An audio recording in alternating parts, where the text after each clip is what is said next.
Hello, good evening everybody, and welcome to episode 38 of Montague Island Books. This is the first one of 2022, so a very happy new year to you all, and I hope you will keep coming back and watching more of the shows as we progress throughout the year. Now, our author today, I've got a bit of a bio, which I'm just going to read out. I actually got this from Goodreads because the Amazon one was a little bit out of date. So our author today is a Londoner with Irish heritage. She writes emotionally charged psychological suspense thrillers and darkly comic fiction. She began a writing career as a journalist, and she loves to tackle controversial issues in her novels: Islamic terrorism, Russian gangsters, and war crimes in Blindside, which is a thriller set in the year of London's 2005 terror attacks. Abuse and sexual exploitation in The Girl in His Hides. Not having it all, a wickedly funny, feel-good novel about love, lies, and middle age, is a comedy unlike any other. Now, our author's fourth book has just been published, and what a cracker it is. It came out on the 7th of December, and it's through Hobeck Books, and the book is called Silenced, and it's an emotionally charged crime thriller with a strong psychological element that ventures into the shadowy world of teen exploiting gangs and police corruption. But we will let our guest tell us more about that. So, Jennie Ensor, pleased to have you on the island. Thank you for joining us. Great to be here. Super. So, Jennie, do you want to start by, I've just given a sort of very brief overview there. So do you want to start by telling us a bit more about your books and, sort of what you've got coming up in the future? Okay. Shall I start? I'll start with Silenced, the novel that I've just had published, because it's in the forefront of my mind. So yes, it's definitely, a chilling, I'd say it's a chilling crime novel, and it's about a teenage boy and girl who join a gang based on a North London council estate, and the detective who is trying to break through the wall of silence that he finds when he's investigating a crime connected with a gang. And so it starts with a teenage girl. I'll just make this fairly brief, but yeah, fine. I do have a one sentence summary of the whole thing, but basically, it starts with a teenage girl stabbed through the heart outside the council estate.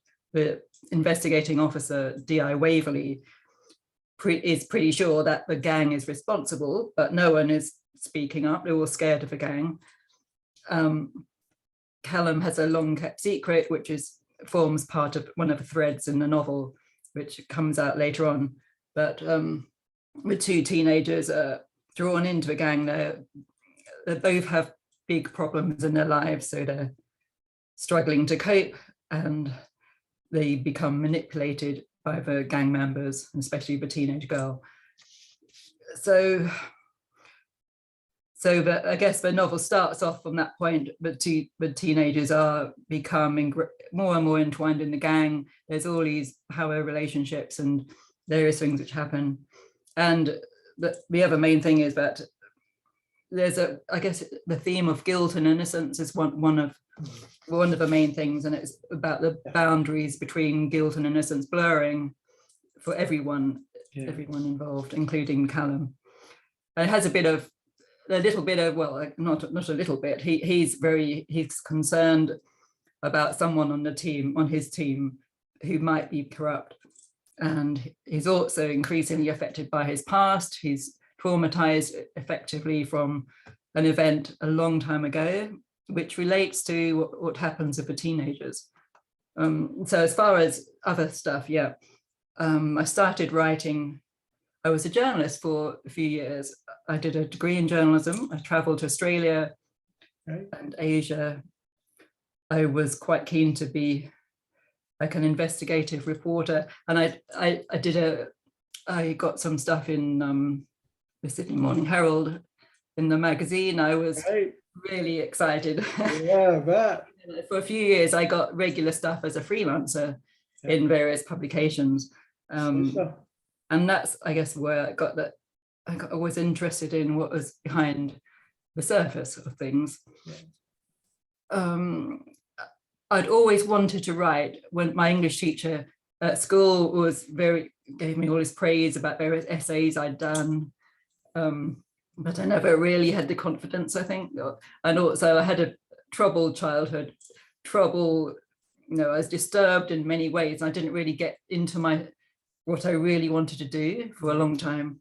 So I was doing the journalism, came back to the UK, tried to get a job as a journalist here, had no luck whatsoever, did a bit of journalism, again, freelancing, and then thought, I don't know what it was. I just wanted to write novels. So that's when I started. And it took me ages to get published because I was looking for an agent back in the day where everyone, that was like the thing to do. And I had it looked like I was going to get there, and then I didn't in the end. So I just thought I found other publishers, so that wasn't a big problem.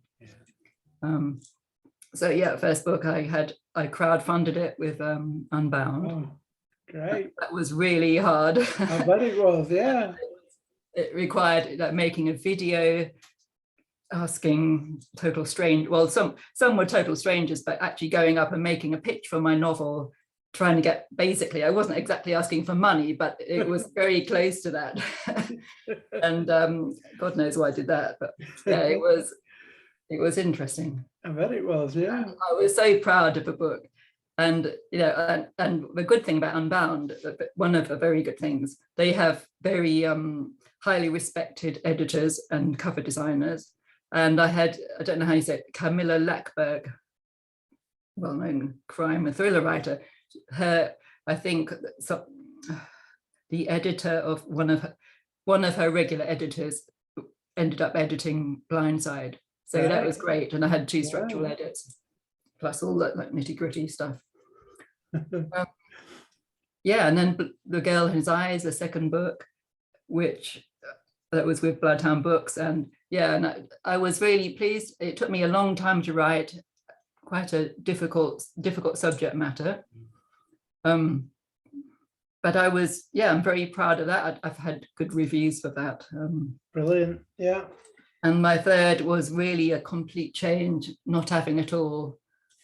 Can I just show you? Of course you can, yeah. There we go. So yes, here we go. That's the first one. Blindside, yeah. Oh, you've got them all. Great. Nice covers. And I redid the cover. Right. Like the other cover. But this is a relationship comedy, and very, very different, what does it say, about love, lies and middle age. So yeah, a bit dark in places, about childlessness and jealousy, all sorts. So what made you change from, so you started with like psychological suspense and thrillers, and then you changed to comedy and then to crime. Is it just a case of trying new things, or is that just the way the writing process has led you? I've always had this sort of rather wicked sense of humour. I think it's a coping mechanism when with difficult stuff. But I guess I've never had this sort of like a plan of how to be rich and famous and make loads of money from writing. I've always just done what I've felt like doing at the time. Yeah. So I've always had to write if I write a book, it takes so much effort. I can't just do something that I think is going to fit the market. Yeah. So as a result, a lot of my books haven't been, maybe The Girl in His Eyes is an exception. That's very much like a psychological drama on the edge of a psychological thriller. And the other books have some degree of experimentation and trying things or for me anyway, you're trying things for the first time and always enough of a difference. But I've not sort of backtracked and done the same thing. I get you. With like sort of Silence, the latest book that's just come out sort of last month, how did you have sort of, when you set out to write that, did you have in your mind that you was going to do crime, or sort of how did you, because obviously Gangland London, it's not something you can just go up and sort of ask somebody to tell you all about. So how was the sort of research in that? Yeah, well, there was an awful lot of research because I've never sort of been in a part of a gang, especially like a violent drug gang. Yeah. And no, the closest I came was the headlines. And so it was like watching the news and looking at articles. And I started to wonder about what would happen if two teens were in a gang, or say one of them wanted to leave and the other didn't, and what it was really like. And I started off, I went to some council estates and had a look around. Through that, I met one drug dealer who wasn't, he said he... As you do, yeah. And also, I guess from a friend of a friend of a friend sort of thing, I met another ex-drug dealer who had been in the gang in a few years before, and he told me quite a lot. Right. Although it's difficult to pin him down because he kept saying, "Oh, you won't put this in the book, will you?" And I had to be careful about that. That's and I did, going to council estates, or some where I live in North London, there's a huge variety of that. You go just very close to me, there's some much poorer areas, lots more. There are, I mean, it's not, there are more gangs. You see that it looks like people are having more difficulty, and some of the council estates are pretty awful, I would say. Like, thank God I've never lived in one, but I'm sure there are some very good ones. But you know, where there's a lot of community spirit, and it may be even more than some like sort of like street of semi-detached houses, and people don't. Right. It might even be a lot better in some ways. But there's one or two in Haringey where there's definitely there's more. They have issues, and there's just looking at them that some aren't in a good state of repair. Yeah. So I started contacting charities that try to rehabilitate and get young people out of a gang life. And there was one guy, Paul Days, who's been so incredibly helpful to me. And he's set up meetings with young, I guess you'd say, they're teenagers who are at risk of getting into gangs, or have actually been in gangs and want to get out. And he rehouses them sometimes and helps them to find work, and just does the whole thing. And he acts like a mentor to some. And he was a couple of the young men were really helpful to me, and I had meetings with them. And one read, well, he read a lot of the novel. I was really surprised, and he went through and came up with a few things that I'd got wrong, and gave me some other idea. I had, just talking about the gang name and the type of things that people would do, and the girls in particular. I read a load of I read a load of academic books.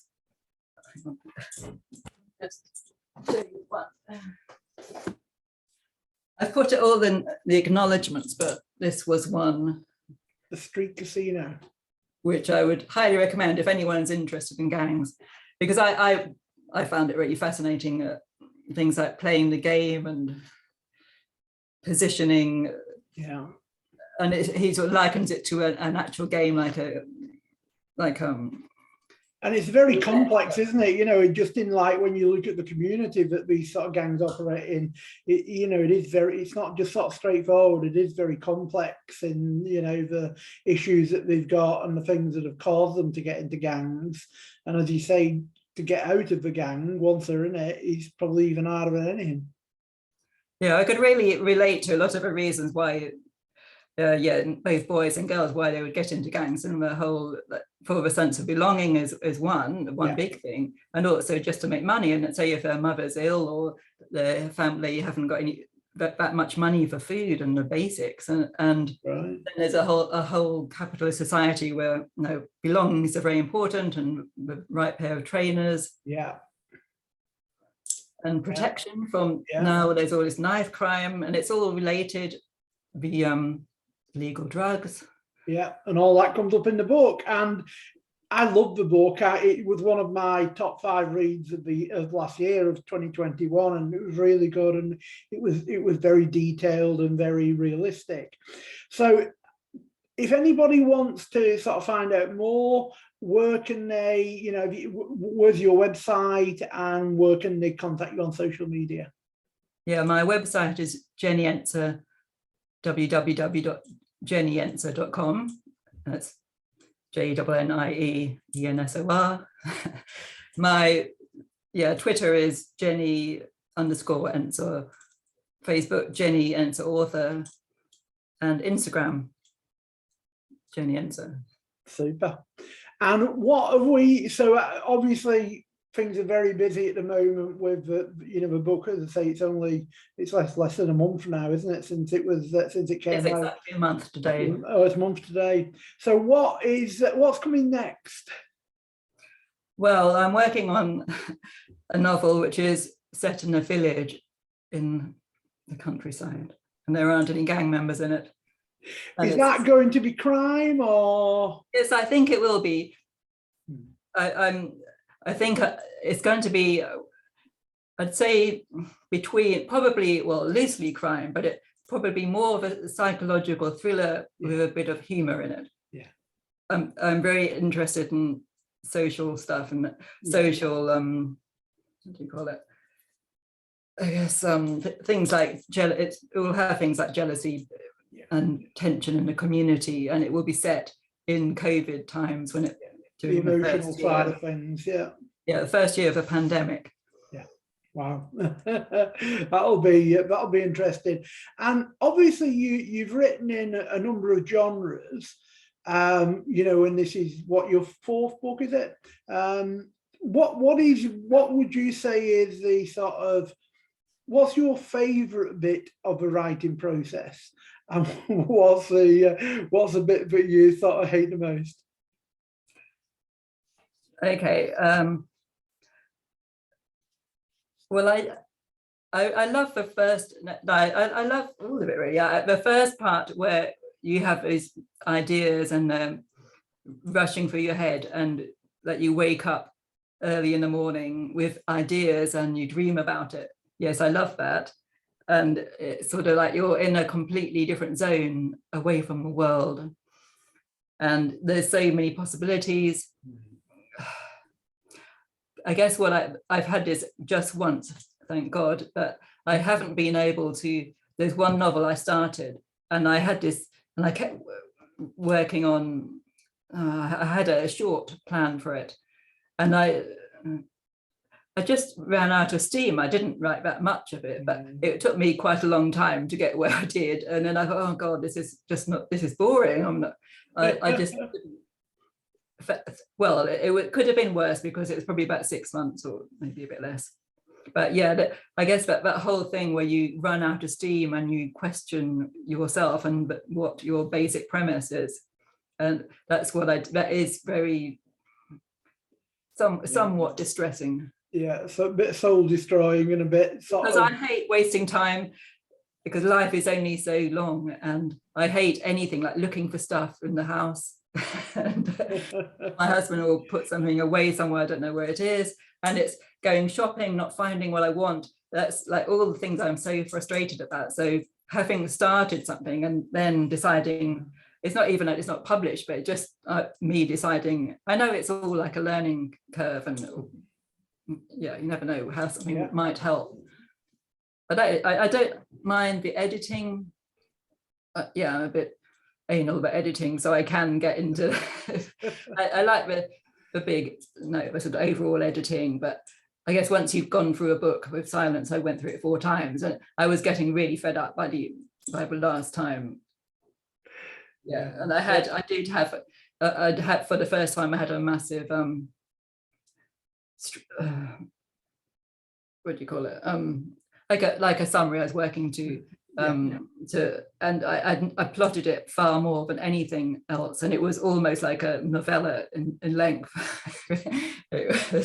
So I ended up thinking, oh, I just got to write it now, because this whole plot was taking up so much space and time. But you can tell that you sort of spent time over it. As you say, you went over it 3 or 4 times. You can tell that in reading it, because, as I say, everything flows well and the sort of details correct. So, that's great. So do you tend to, by the sounds of it, you're a bit of a sort of in between a plotter and a pantser. But do you tend to sort of have a working day, or do you tend to just sort of sit down and write when it feels right for you? Well, I'm going back to working every day, and I like to just immediately start the day with writing. So if I'm, especially if it's a first draft or second or whatever it is, just start off with whatever stage I'm at and keep going. And ideally, usually like it's all morning, and quite often it'll be all day, or sometimes evening, but my mind is so, by the evening, I can just quite easily just keep on going, but then I can't switch off at night. That's it, isn't it? Yeah, it's a battle. But yeah, so I find that the last couple of months, or maybe less, say 6 weeks, a lot of the time I would be writing has been just doing like promotional type stuff, which I enjoy. It's a nice change.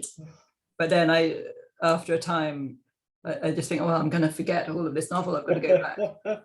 Yeah, so you've got to keep it fresh in your head, haven't you? So that's great. But it's nice to get a bit of background on your sort of writing process. So thanks for explaining that, Jenny.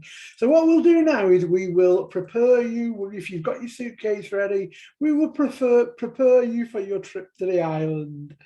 Now, for anyone who hasn't watched any of the previous shows, why not?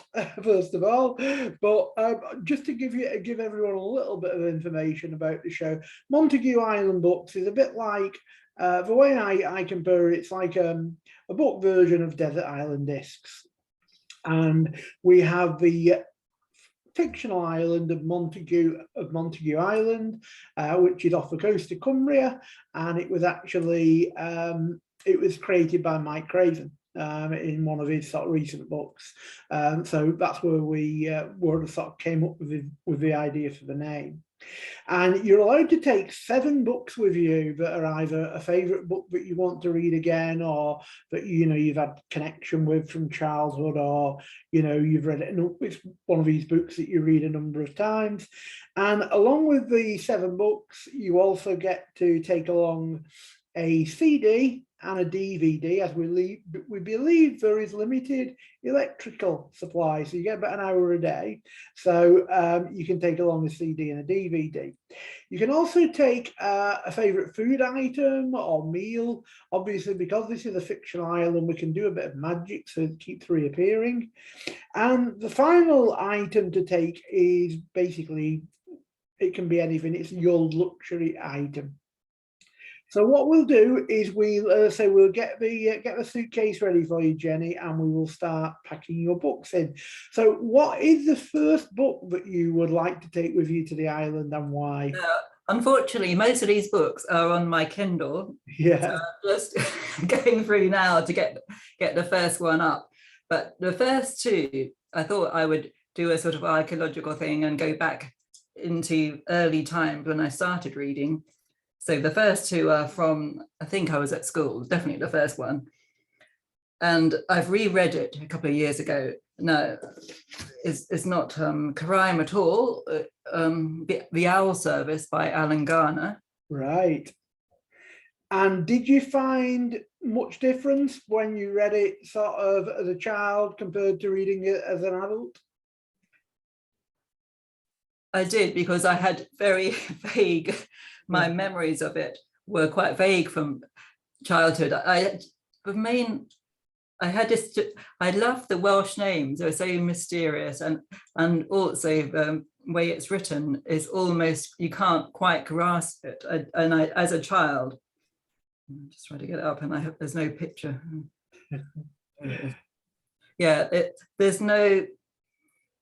And I found a similar thing as an adult, that I could sort of understand in one way what it was about, but there was so much that isn't explicitly said, and which is great. So it a bit poetic in that way.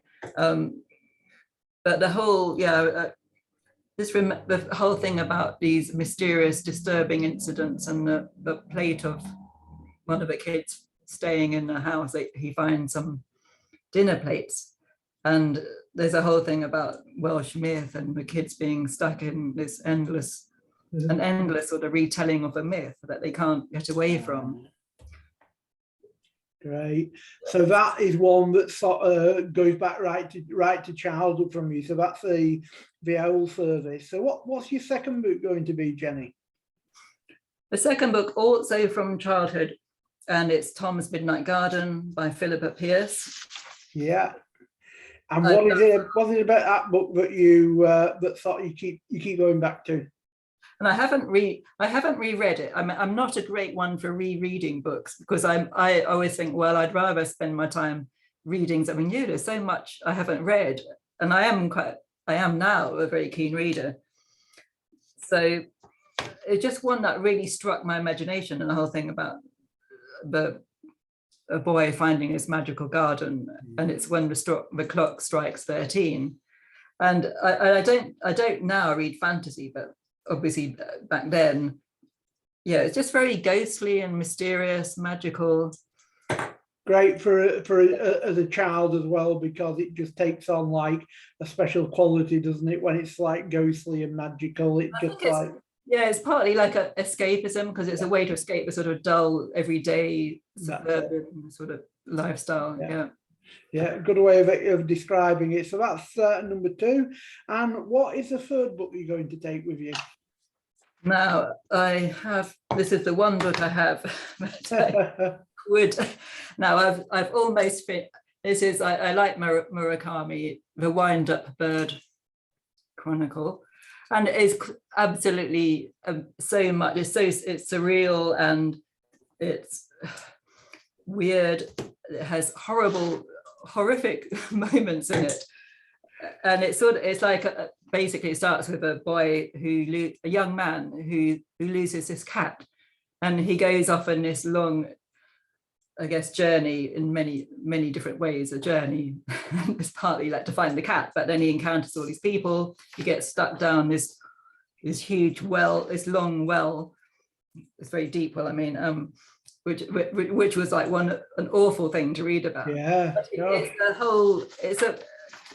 it's so imaginative.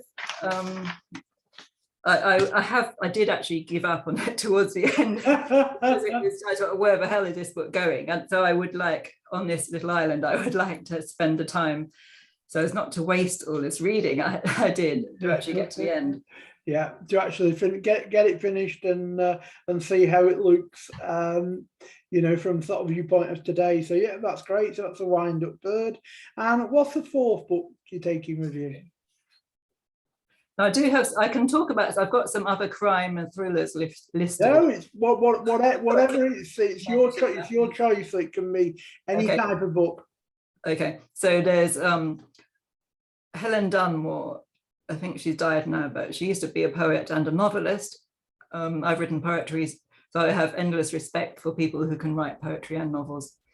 The Siege, which is about a family who stays alive during the 1941 winter siege on Leningrad in Russia by the Nazis, and it killed apparently 600,000 people. And it was just so powerful and moving, and a lot of, I guess I find historical stuff quite interesting, and when it's in the hands of a brilliant writer like Helen Dunmore. So you'll enjoy sort of reading that one again. Yeah, and another related one, well, in that it's also about the Second World War, set in the Second World War, is All the Light We Cannot See, and Anthony Durr. All right, and tell us a bit more about that one. And that is an epic book. It's set in Saint Malo and other places.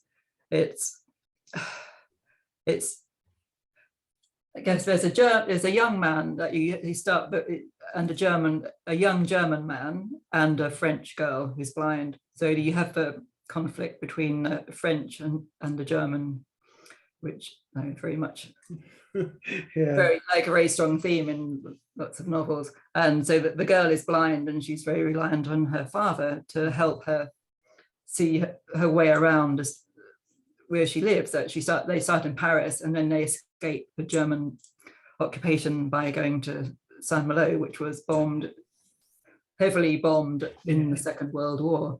And the father makes a model of the town so that she can find her way around. Right, wow. And then gradually, so you get the intersection of the storyline. So at first you don't know where it's going. The German boy becomes interested in radios. They have the family listens to a radio, the broadcast during wartime, to find out what's going on. Right. And this German man, he ends up in many ways, he does quite shocking things, and you see him like in the army, I think, and towards the end they come together. You see their lives intersect. And I don't remember all the details of it, but I remember it was so beautifully written and such a powerful story. Yeah, that's very powerful. Would read again. Okay, now the last two have a tinge more crime in. I read a couple of. There's one, The Colour of B. Larkin's Murder. It is. Now, I wouldn't have, when I read it, I didn't think it was a crime novel, but I think you could actually, it is a crime novel in a sense, and it's very much, there's a mystery at the heart of it. But the voice is what I was really drawn to. And there's an autistic boy who, I think he narrates most of it. I can't remember if I think there's another narrator as well, his father. But there's he sees the world vividly and in a different way to a lot of people. And there's the mystery of what's happened to this woman and how she died and who killed her. And I can't say that much more about it, but it was, I just loved that book. And and another recent one, which I would definitely like to read again, was my favorite book of it, because I'm really slow at reading, although I do try and read. I've been reading huge numbers of police procedurals for Silence as research in the last couple of years. I still feel I don't actually, there's so many more classic type crime authors I would love to read, like Val McDermid. I've just finished one of hers. But anyway, so the one I would like to take is Eleanor Oliphant is Completely Fine by Gail Honeyman. I just love that book. And there's some crossover. She's like a similarity in that the narrator, one of the narrators, is partly autistic or on the spectrum, and so she sees also life in a very vivid, fresh way. And I just love the darkness of it combined with the humor. Great, that's a great selection of books, because there's quite a bit of variety in there, so that's good. You just actually reminded me of something as well. Of the four books, we get quite a lot of people watching and listening to the show that are into audiobooks. Are any of your books out in audio? They will be, I'm told. They aren't at the moment. But Silence there's been a long saga almost of finding the right narrators for it. And so we have two narrators. One has been signed up. A young Black man from London. He's very keen to do it, and he's very talented. So I can't wait for that, because I listen myself to audiobooks all the time, and it would I can't wait for that. Yeah, that sounds good. So that'll be hopefully sometime in 2022. I hope so. There's an issue with one of the narrators whose agent is trying to negotiate a higher rate, I think, but it's really been going on a long time. And, yeah, that's so hopefully you'll get that sorted. So you've got your 7 books ready. So as I was saying earlier, there is a little bit of power on the island, so you can take along a CD. Now a CD obviously can be music, it can be like an audio book, or it might be a playlist that you put together yourself. So what would you take on CD? Well, it was Chopin, I think, the nocturnes. I love Chopin, and there's so much music I love, but yeah, and also more choral music and just rock music and jazz. I used to sing jazz and blues. All right. Not that I do more choral music now in a choir, but yeah. So is the jazz and blues finished now, or are you just too busy writing for any of that? I feel I am, and the other thing with COVID as well is made everything too difficult. But I would love at some point to maybe with a few other people to sing in a small, in an ideal world. For if I had the talent to sing in a small. I'm sure you have. I'm sure you have. No, I don't. But I think I know where my limitations are, and I love singing with. I sing in a chamber choir, and that's quite a small. I guess ideally I'd sing in a really small choir as well, maybe a variety of music and blues as well. Yeah, great. Love the blues. So I'll be looking to see if there's any YouTube videos of you singing. So next we've got a DVD, and obviously a DVD can be a film, it can be a TV series, a number of other things. So what would you take of the DVD?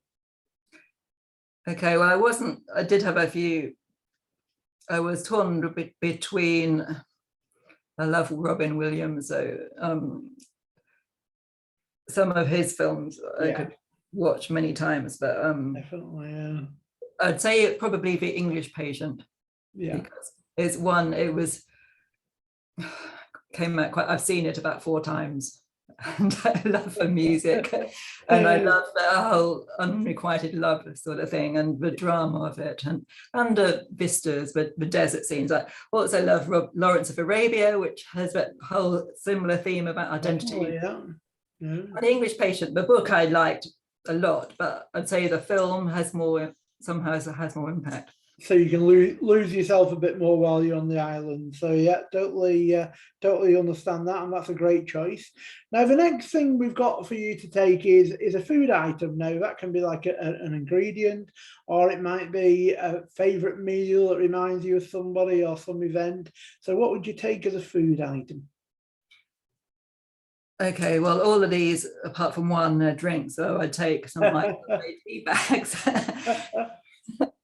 So I'd have my afternoon tea. So it would be tea bags. Yeah, and I would. Now I'm not. My husband always says I'm not that fussed about food. I am. I love all sorts of food, but I would like to have some sweet white wine to have at the end of a meal, and also some mint chocolates, dark chocolate. So Benedict's is my favorite. Or Lind. Brilliant. Yeah, good choice. And as I say, because it's a fictional island, we can make magic so it can keep reappearing. So the final thing we've got, and this can be, we've had some very random and weird and wonderful things suggested for this, but it's your luxury item. What would you take to an island off the coast of Cumbria as your luxury item? I wasn't quite sure where. So it's Cumbria, so it'll be bloody cold. So my little fur hat, and probably not a luxury. I would love to have a tape recorder, any sound audio recorder, so I could record my ideas for books and listen to audiobooks. Yeah, that sounds great. Yeah, so an audio recorder. So that's great. So we've got all your things ready. So you can now go and have a peaceful time on the island. And thanks for going through all that with us, Jenny, because it's very it's just interesting to hear the choices that you made. Yes. That's good. So just finally, would you like, just before we sort of finish, would you like to just remind anyone who may have come on late listening to it on YouTube or whatever, just Silence, where they can get it, what formats they can get it in, and just where they can contact you on social media? Yeah, it's in ebook and paperback at the moment. And where did I put it? Oh, God. Oh, here it is. Yeah, that's the cover. Yeah, great cover. I love the cover. Very nice. Yeah, and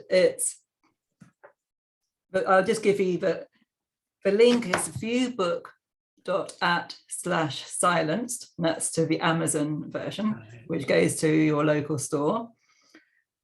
And it's in all the usual, I mean, it's in some bookshops, not like you can get it online at waterstones.com, at bookshop.org, and there's some bookshops in London that stock it. Great. Otherwise, you can, what else? That's about it, I think. And the Hobeck website as well, I presume. Yeah, absolutely. Can get it there, yeah. So, and you can get, you can get the paperback. Yeah. Now, some people do like to get signed copies. Are they available, or is that something with COVID that's a bit? Well, I'd be very happy to send out signed copies if anyone wants to just message me on my website. Brilliant. That's great. Yeah. Well, thank you, Jenny, for a great chat. As I say, really love Silence, and I can't wait for the next one, because I just can tell it's going to be to be really good, the next book you bring out. Thank you very much, Joe. No problem. So thank you. Have a great evening, and we look forward to reading more. Yes. Thank you. Thanks very much. Okay. Bye-bye.